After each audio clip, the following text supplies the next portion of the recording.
Y ahora, un mensaje de bendición con el pastor Víctor Manuel Buitrago.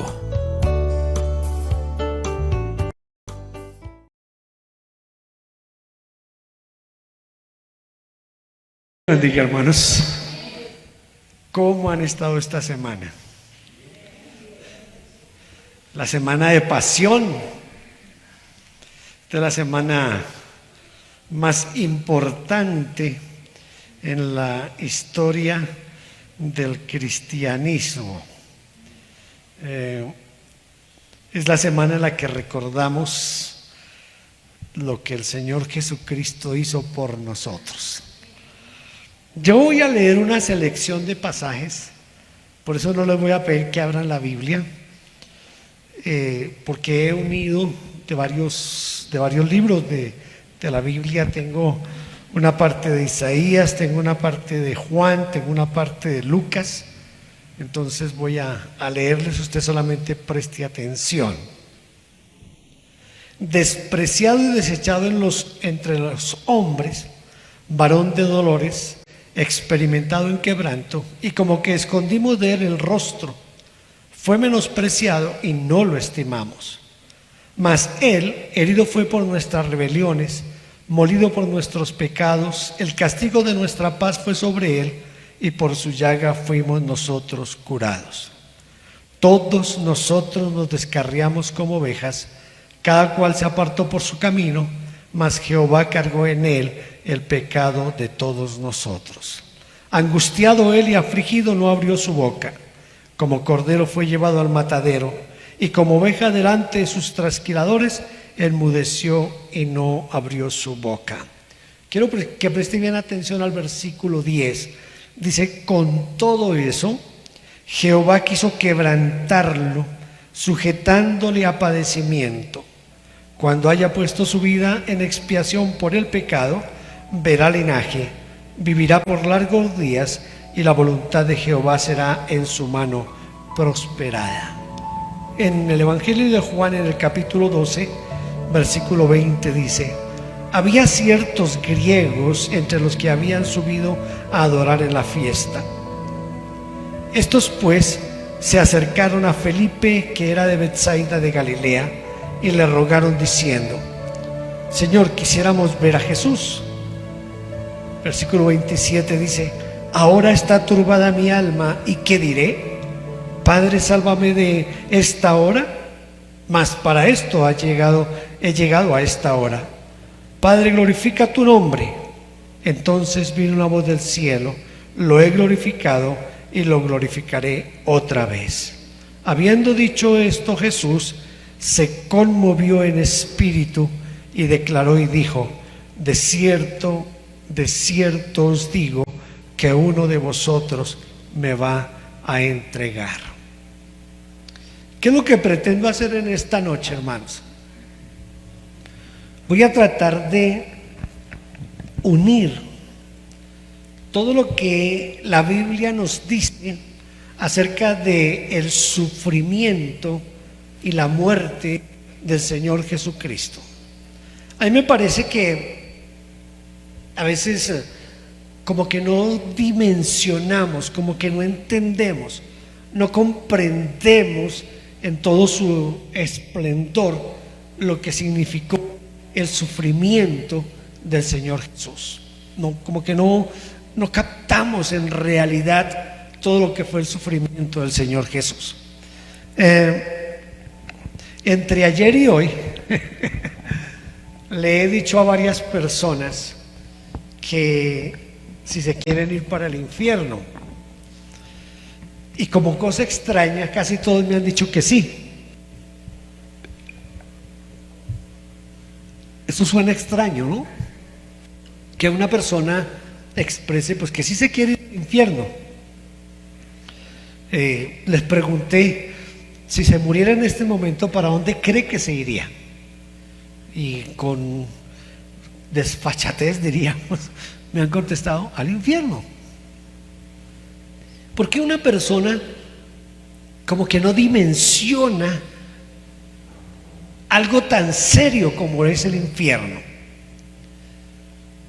La razón principal, desde mi perspectiva, desde mi manera de ver la vida cristiana y de ver la Biblia, es porque nosotros no hemos logrado entender lo que significó el sufrimiento de Cristo por nosotros.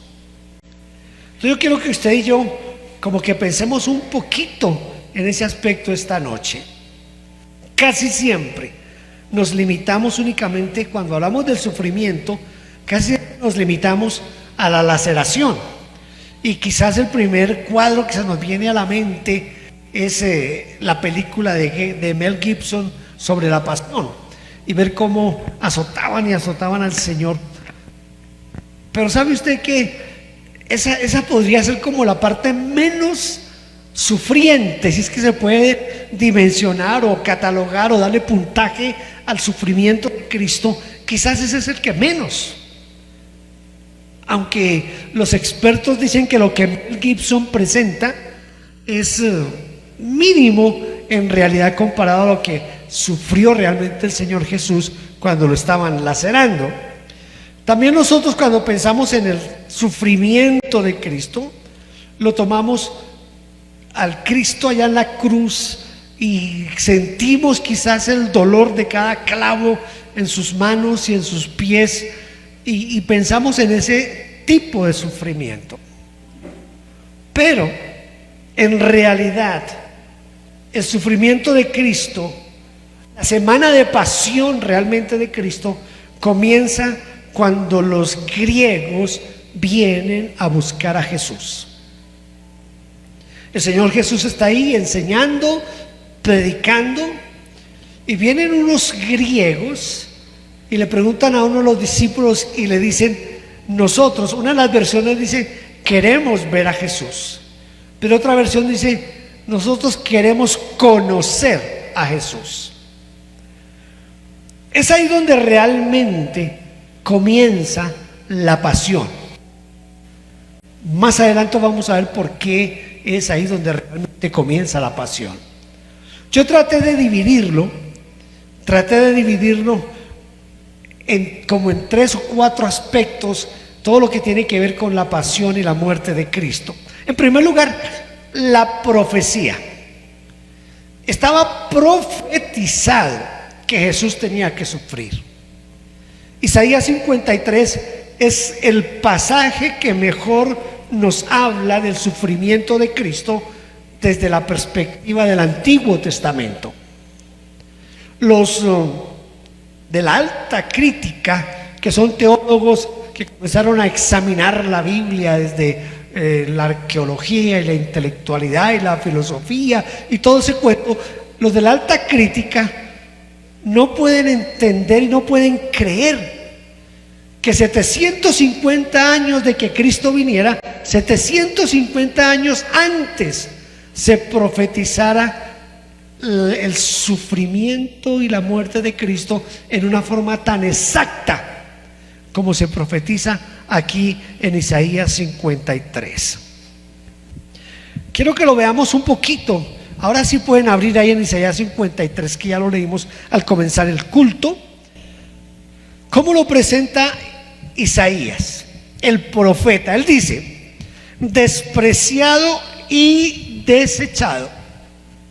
Mire, el Señor fue despreciado y desechado antes, en y después del Calvario.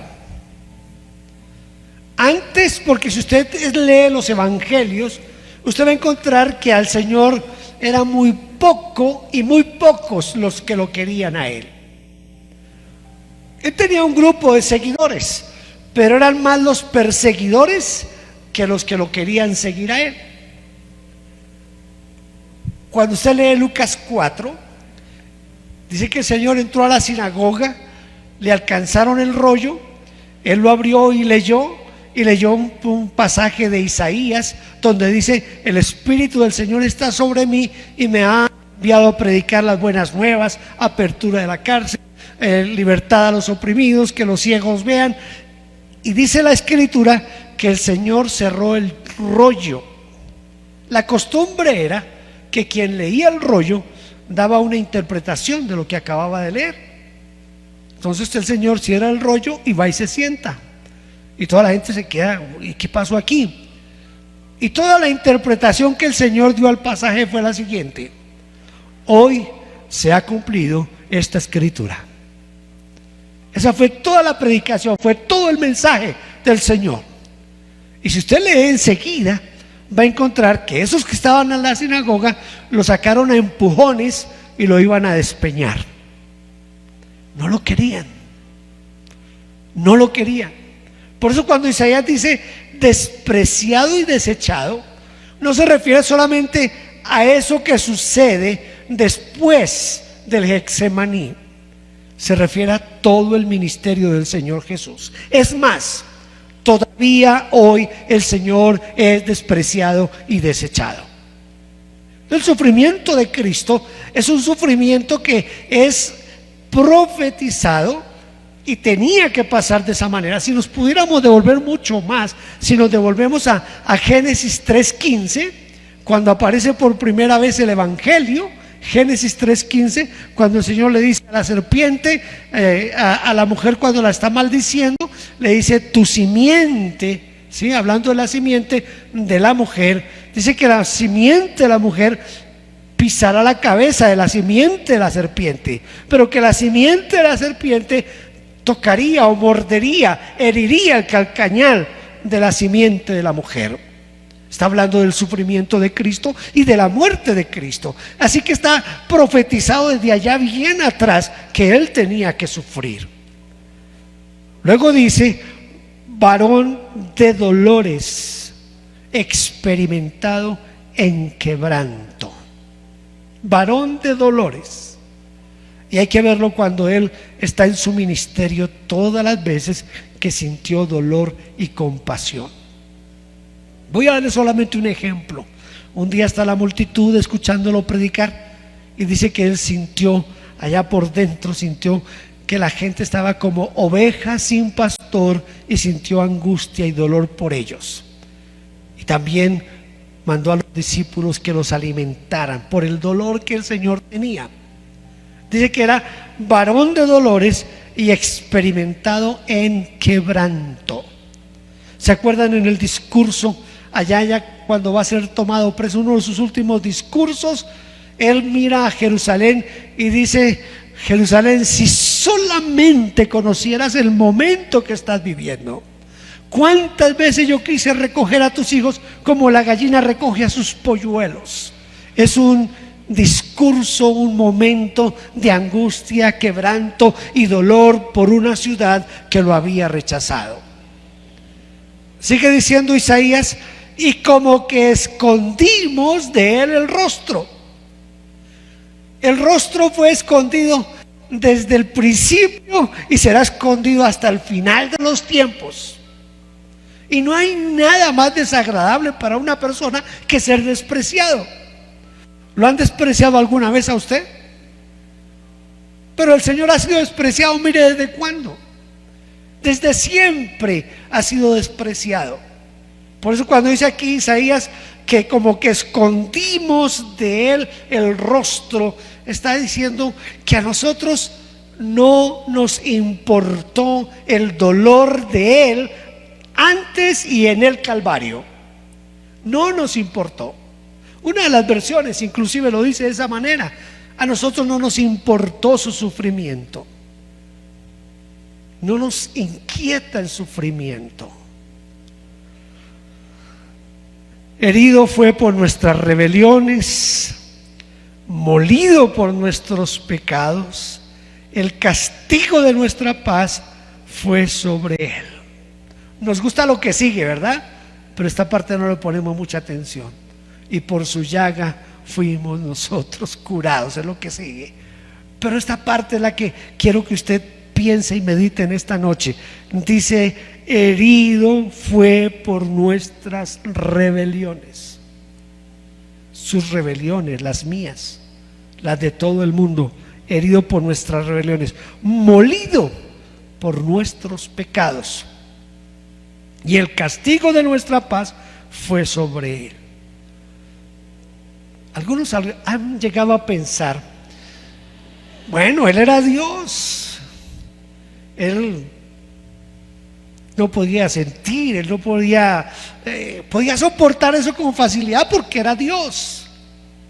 Pero mira lo que dice Isaías, dice, angustiado él, angustiado. Esto lo vamos a relacionar un poquito más adelante cuando los griegos vienen a buscar a Jesús.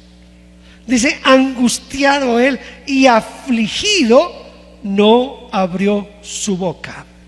¿Se acuerda lo que le dijo Pilato? Pilato le dijo, yo tengo autoridad para condenarte o para soltarte. El Señor le hubiera poder dicho a Pilato, uy sí hermano, mire, écheme ahí la ayudadita, que es que estos manes no me quieren y me quieren es acabar, mire, están mintiendo. Y no, ¿qué hizo el Señor? Guardó silencio. Y las pocas veces que le respondió a Pilato fue tomando las palabras del propio Pilato para decirle, tú lo dices, eres tú quien lo dices. No abrió su boca. Ante el sumo sacerdote no abrió su boca. Para que abriera la boca, ¿qué tuvo que hacer el sumo sacerdote? Conjurarlo. Si no lo hubiera conjurado, el Señor no hubiera abierto su boca. Pero el siguiente es el que les dije hace un momento cuando estábamos leyendo que le prestaran atención. ¿Quieren leerlo conmigo? Creo que es el versículo 10. Más si reviso si es el 10 el que quiero que usted mire conmigo. Sí, el 10. Dice, Jehová quiso quebrantarlo. ¿Quién es quien quebranta a Jesús? Dios Padre. Dios Padre, dice, quiso quebrantarlo sujetándole a padecimiento. Hermano, cuando usted está en dificultades y usted sienta que tiene el agua al cuello y que ya usted no da más, piense si es Dios quien está moviendo los hilos para que usted esté en esa situación, y Dios siempre tiene algo para enseñarnos a nosotros a través del dolor y el sufrimiento. Y el Señor sometió a su propio Hijo al quebrantamiento y al padecimiento. La segunda parte que tengo aquí, que es la que les he mencionado de los griegos. Juan capítulo 12, versículo 20 al 28. Yo no lo voy a leer porque usted lo va a tener ahí abierto. Juan capítulo 12, versículos 20 al 28. La versión que yo tomé aquí es la Nueva Traducción Viviente. Vienen los griegos y le dicen a uno de los discípulos, queremos conocer a Jesús. Queremos conocer a Jesús. Entonces uno de los discípulos va y le dice al Señor, Señor, aquí hay unos griegos que están preguntando por usted. ¿Qué dice el Señor? Ha llegado la hora de que el Hijo del Hombre sea glorificado.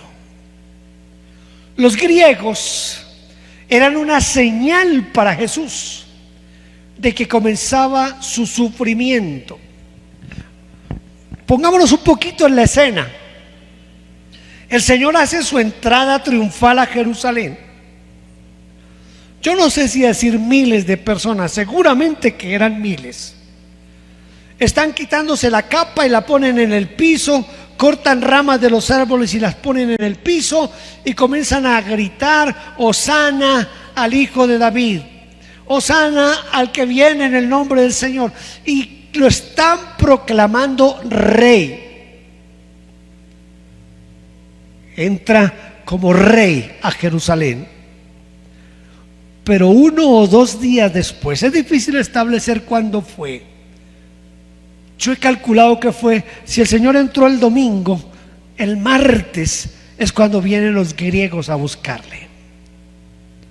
Él está aquí en la cumbre, en la entrada triunfal a Jerusalén. Está arriba, está en lo máximo de su ministerio, está en lo máximo de lo que él podría lograr. Es proclamado rey. Pero 2 días después, el Señor dice: ahora estoy muy angustiado. Mire, la primera vez que yo leí este pasaje de la Biblia, eso fue por allá por el año 69. La gran mayoría de ustedes no habían nacido. Cuando yo leí este pasaje por primera vez, yo no entendía por qué se angustia el Señor. Porque vienen unos griegos a buscarle, porque era una señal para el Señor. Era una señal de que ahora definitivamente los judíos lo habían rechazado y que ahora se abría la puerta para el mundo gentil, que ya no había vuelta atrás, que ya todo estaba listo. Y por eso la expresión del Señor, con solo escuchar que unos griegos vienen a buscarle, Él dice: ahora estoy muy angustiado y no sé qué decir. Una de las versiones de la Biblia dice: mi alma está angustiada hasta la muerte. Si usted lograra entender esa expresión, mi alma está angustiada hasta la muerte, hay una angustia psicológica, una angustia del alma interior. Ese sufrimiento es peor que el de la laceración, que el de los clavos. Es un sufrimiento mayor cuando es allá interno. Es más angustiante, más desesperante. Por eso muchas personas que son angustiadas en su alma recurren al suicidio, porque es un dolor inaguantable y no hay una pastilla para tomarla y como soportar ese dolor. Es un dolor de adentro. Y Él está diciendo: mi alma está angustiada, ahora estoy muy angustiado y no sé qué decir. Que el Señor no sepa qué decir. No sé qué decir. Estoy angustiado y no sé qué decir. ¿Qué podría decir? Dice una de las versiones. Diré: Padre, sálvame de esta hora del sufrimiento. No, porque para esto vine, para sufrir, para sufrir. En China existe la pena de muerte, pero la mayoría de personas que condenan a la muerte por narcotráfico los matan muchas veces. Me voy a explicar.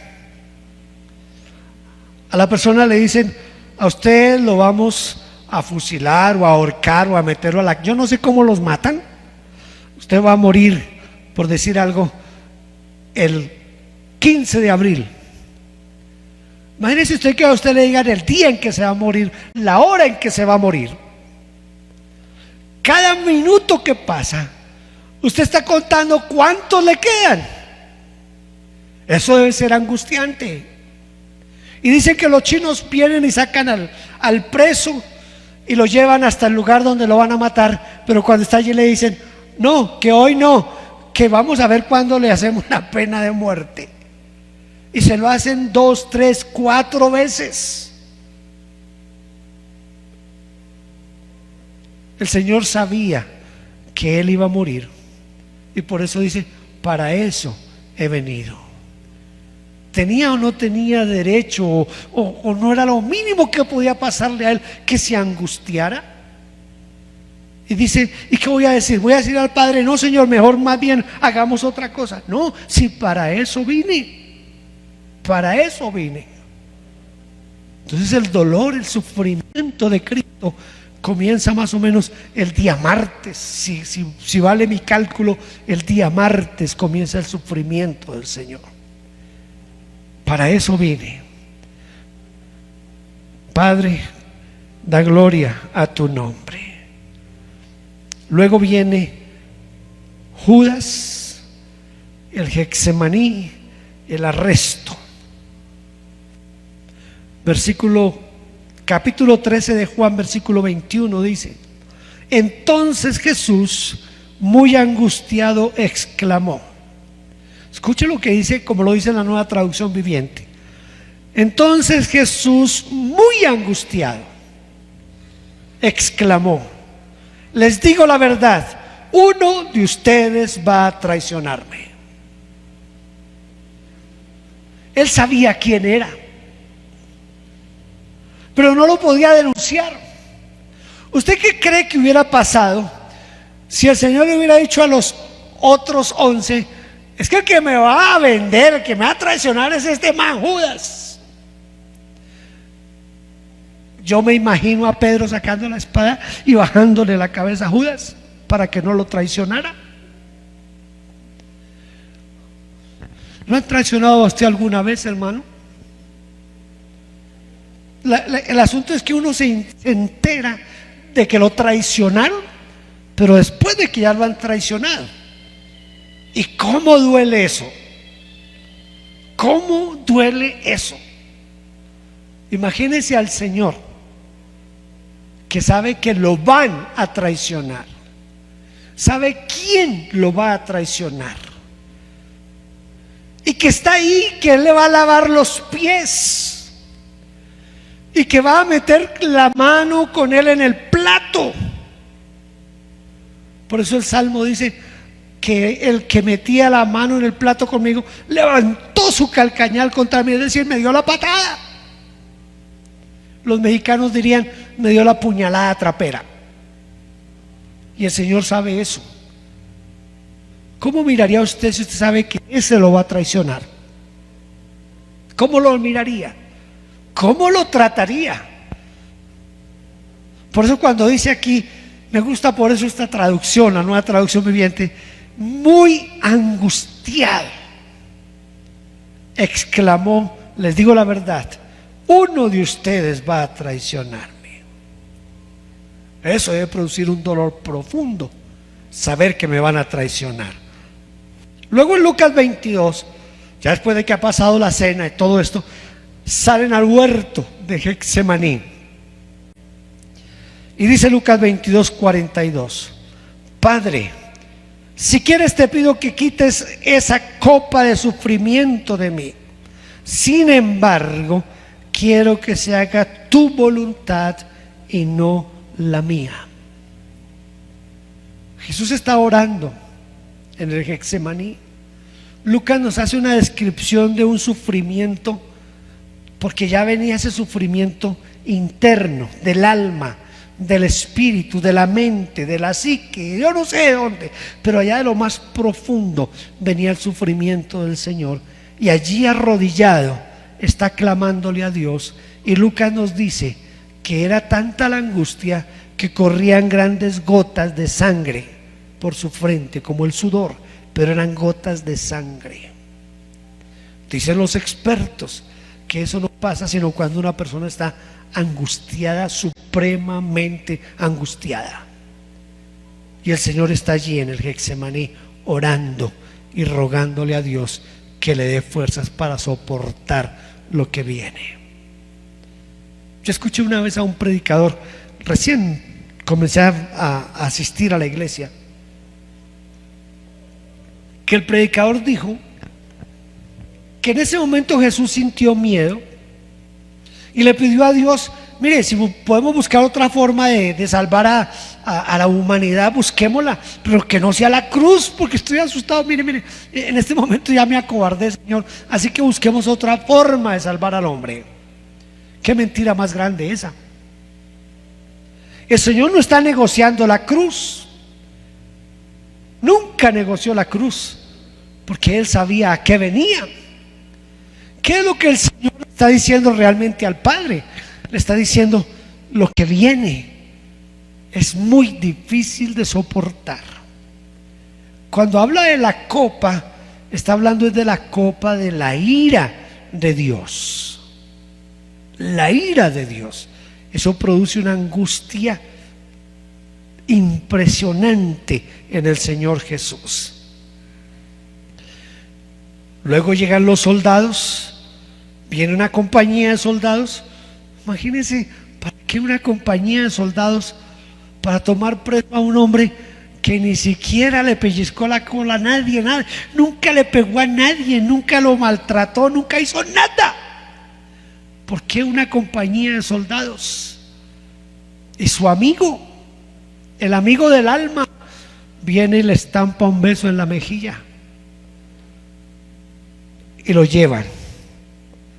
Comienza lo más difícil de lo que es la parte física. Todavía sigue algo de la parte interna del alma del Señor sufriendo, porque viene lo que es todo lo que lo va a llevar al juicio y a la cruz.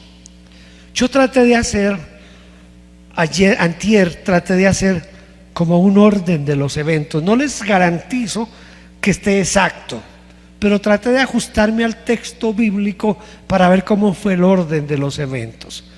En primer lugar, lo primero que sufre el Señor es el abandono de sus discípulos. Lo abandonaron, lo dejaron solo. Pedro lo siguió desde lejos, pero a él lo dejaron solo. En el momento en que fue tomado preso en el Getsemaní, a él lo dejaron completamente solo. No hay nada peor que la soledad. No hay nada peor que la soledad. Pero el Señor fue dejado solo, lo abandonaron. Lo llevan ante Anás. Anás lo interroga, Anás le pregunta, el Señor no le responde nada y entonces lo envía a donde Caifás. Caifás también lo interroga, Caifás trata de sacarle al Señor la verdad, nada. En ese venir, ir y venir, Pedro niega al Señor Jesús 3 veces. 3 veces. Uno de los evangelios dice que Jesús pasó y miró a Pedro, ya lo había negado, y Pedro se sintió el hombre más miserable del mundo y salió corriendo. Pero el Señor no tiene a nadie que esté con él. Juan lo sigue de lejos, pero nadie está con él. Nadie está ahí para poner el pecho por el Señor. Nadie está para decir, hey, yo voy a defenderlo. Está completamente solo. Luego los soldados se burlan de Jesús. Esto dice Lucas 22 del 67 al 68. Le pusieron una corona, un manto, le pegaban, lo bofeteaban, lo escupían y le decían, a ver si eres profeta, dinos quién te golpeó. Una de las cosas más terribles que hicieron con el Señor, dice que le mesaron la barba, es decir, lo cogían de la barba y se la jalaban. Eso duele. Pregúntele a cualquier hombre que tenga, aunque sea un poquito de barba como la mía, pero el solo hecho de que se la jalen a uno, eso duele. Y al Señor los soldados lo agarraban de la barba y se la jalaban, tiraban de la barba del Señor. Luego el Señor es llevado ante el Sanedrín. Ahí en el Sanedrín es donde lo conjuran y lo hacen declarar que Él es el Hijo de Dios. Luego lo llevan ante Pilato.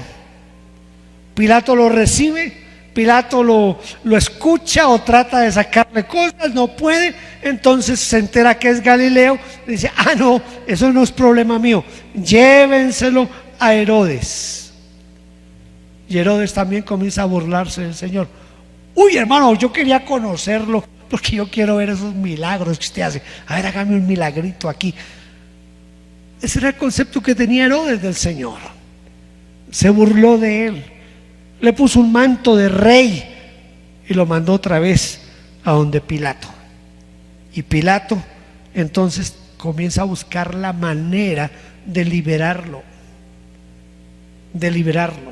Pero ¿sabe usted que dentro de todos los que rodearon a Jesús en todo esto que le estoy diciendo, cada uno tiene características que se parecen mucho a nosotros? Y Pilato es el pusilánime. Pilato es pusilánime. Pilato no es capaz de tomar decisiones. Cuando él le dijo a Jesús, yo te puedo soltar o te puedo condenar, pero no hizo ni lo uno ni lo otro, porque era un pusilánime. Y Pilato pensó que que lavándose las manos, él no tenía nada que ver con la muerte de este justo. Son las palabras de él. No tengo nada que ver con la muerte de este justo. Esos que hacía unos días habían gritado allá: Hosana al Hijo de David, al que viene en el nombre del Señor. Esos ahora están gritando frente a Pilato: crucifícale, crucifícale. Pilato lo manda a azotar y vuelve y se lo presenta a ver si así azotado, lacerado, tienen compasión de él. Pero el pueblo grita: crucifícale. Entonces viene el comienzo de cargar la cruz, camino de Gólgota. El Señor llevaba ya casi 2 noches sin dormir. No creo que cuando llegó a donde Herodes lo sentaron a la mesa y le dieron comida. No creo que cuando estuvo ante Caifás le dieron comida, ni agua le darían. Está deshidratado, está cansado, está debilitado, y le ponen una pesada cruz para cargarla. No aguanta llevar la cruz, no hay fuerzas. ¿Cuánta sangre perdió en la laceración? 40 azotes menos 1. Pero los azotes llevaban pedazos de hierro y pedazos de hueso que cuando le pegaban en la espalda y el hombre jalaba, se llevaba pedazos de su carne de la espalda. Y le entregan una cruz, pero no aguanta, no puede. Entonces ponen a Simón de Cirene para que le ayude a cargar la cruz. Luego viene la crucifixión y viene su agonía, que es la que usted conoce y es la que más conocemos en este tiempo. A eso dice la Biblia. Si tiene la Biblia abierta, Mateo 27:46. A eso de las 3, Jesús gritó fuerte: Eli, Eli, lama sabactani, que significa: Dios mío, ¿por qué me has desamparado? Aquí es donde Jesús recibe toda la ira de Dios. Toda la ira de Dios. Mire, si usted abre rápido su Biblia, quiero que lea conmigo en Romanos capítulo 2. Romanos 2. Voy a esperar hasta que todos lo encuentren. Romanos 2, versículo 5. Voy a leer en la palabra de Dios para todos. Escuche. Pero eres terco y no quieres cambiar, así que sigues acumulando la ira de Dios. El castigo te llegará el día en que Dios muestre toda su ira. Ese mismo día, claro que Dios mostrará que juzga correctamente y con justicia. Escuche. Acumulas pecado y pecado y pecado, pero cuando venga la ira de Dios, vendrá toda la ira de Dios sobre ti. El Señor Jesucristo está en la cruz del Calvario y en ese momento Él se ha hecho pecador. En ese momento está llevando nuestros adulterios, nuestras fornicaciones, nuestras mentiras, nuestra idolatría, nuestra falsedad, nuestro engaño, nuestras borracheras, todo lo que se puede llamar pecado. Jesús es en ese momento. Es el pecado en pasta. Y la santidad de Dios, porque Dios es un Dios santo, no puede, no aguanta. Su misma santidad y su misma justicia no le permiten siquiera mirar a su hijo. Él exclama: ¿por qué me has abandonado? Es el sufrimiento más grande de todos los sufrimientos de Cristo, este es el más grande: ser abandonado por el Padre. ¿Por qué? Por usted y por mí, por su pecado y mi pecado, es abandonado por el Padre. ¿Hay más sufrimiento que ser abandonados por Dios? El Hijo, que nunca cometió pecado, pero que se hizo pecado por nosotros, fue abandonado por el Padre, para que usted y yo tengamos hoy vida, y vida en abundancia. Cierto que como que no dimensionamos el sufrimiento de Cristo, y por eso somos tan flojos, y por eso somos tan pecadores y tan carnales, porque no entendemos todo lo que Él sufrió para que nosotros tengamos vida. ¿Usted cree que si esas personas a las que yo les pregunté supieran por lo menos un poquitito de lo que les acabo de decir a ustedes en esta noche, dirían con tanta desfachatez: yo voy para el infierno? Y en cierta manera, ¿y cuál es el problema? Es porque no entendemos el dolor, el sufrimiento y lo que Cristo hizo por nosotros en el Calvario. No lo entendemos, no lo comprendemos. Todo el pecado de la humanidad estaba en Cristo Jesús. Termino leyéndoles un versículo. Este sí lo voy a leer en la Reina Valera del 60. Porque la ira de Dios, estoy leyendo Romanos 1:18, porque la ira de Dios se revela desde el cielo contra toda impiedad e injusticia de los hombres que detienen con injusticia la verdad. Escuche, toda la ira de Dios se revela desde el cielo contra toda impiedad. ¿Y qué era Jesús en el Calvario? Un pecador. Estaba llevando su pecado y mi pecado, no porque Él hubiera cometido pecado. El autor de los Hebreos nos dice que fue tentado en todo, pero sin pecado. Pero asumió su pecado y el mío, y toda la ira de Dios recayó sobre Él, para que no recaiga sobre usted y sobre mí. Yo creo que lo mínimo que podemos hacer es darle gracias a Dios por eso. Nuestra salvación fue comprada a precio de sufrimiento y de sangre. La única manera de satisfacer la justicia de Dios era mediante el sufrimiento y la muerte de Cristo.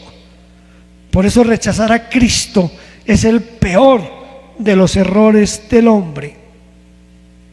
Hoy usted y yo podemos reconocer que Jesucristo sufrió y murió para darnos vida eterna, y debemos tener una profunda actitud de agradecimiento por lo que Él hizo por usted y por mí. Padre, te damos gracias en esta noche y bendecimos tu nombre. Gracias porque todo ese sufrimiento, esa muerte tuya, Señor, allá en el Calvario, que no fue cualquier muerte, fue muerte de cruz. Señor, lo hiciste para que yo tenga hoy vida, para que tenga comunión con el Padre eterno. Ayúdame, Señor, a entender esto, para que por lo menos por lo que tú hiciste, yo tenga el valor de seguir en santidad, de seguir en consagración y de estar dispuesto a dar mi vida por ti, Señor. Si tú lo entregaste todo, Señor, lo menos que puedo hacer es entregarte mi vida a ti, Señor. Por eso en esta noche, Dios Santo, te ruego que me ayudes para hacerte fiel a ti, Señor. Ayúdame, Señor, te lo ruego en el precioso nombre de Jesús. Aleluya. Gloria a nuestro Dios. Alabanzas. Alabanzas. Aleluya. Hermano, váyase a su casa pensando un poquito en todo esto y piense: ¿cómo estoy pagándole yo al Señor? Usted sabe que la salvación es gratis, que la salvación, yo no tengo que hacer nada por ser salvo, no. Pero ¿cómo estoy respondiendo yo ante tanto sufrimiento y ante ese sacrificio como fue el de la cruz del Calvario? ¿Cómo estoy respondiendo? Dios les bendiga, hermanos.